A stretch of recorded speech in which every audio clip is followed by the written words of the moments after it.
So our Maintenance Monday series is designed to be about things you can do for your truck to either increase the reliability or the performance, or cheaply, good value, stuff that you should be aware of. This Monday is going to be more of a maintenance, we'll call it a warning Monday, okay? This is something you need to be aware of so that it doesn't happen to you, because we see it now and then and it's really expensive. I got a 2011 LML here. It's got 50,000 miles on it. It's a fleet truck driven by whoever, right? Gets driven all over the region and gets fuel from God knows where. And unfortunately, that's why it's here. Came to us with low rail pressure, could hardly rev it up and idle without it going into limp mode and throwing DTC codes for low pressure. We talked to the owner. He told us that it probably got some water in the fuel. He drained the fuel system, thought it might fix it. It didn't.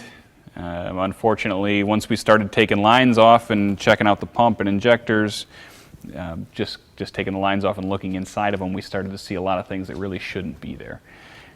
You can take a look at the inside of the injector here and just see how brown and pitted and full of debris and junk.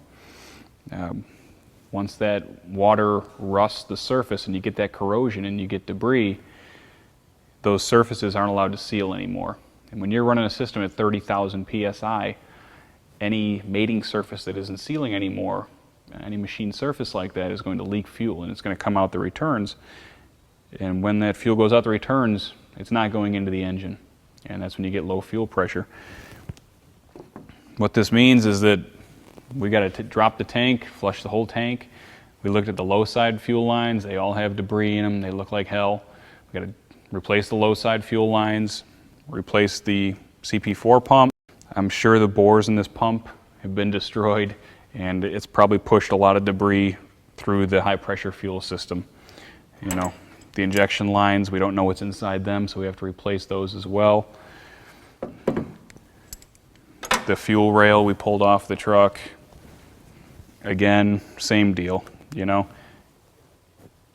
You can't really replace this thing part by part because you don't want to ruin the other parts you put on it. You put a set of injectors in it and the CP4 pushes another bunch of gunk through it. You just lost another several $1,000s on the job. So it's all at once, and the bill's over $10,000, and it's not a warrantyable thing because the dealer had no control over your contaminated fuel source. They're going to look the other way. It's going to come out of your pocket. It's a bad situation.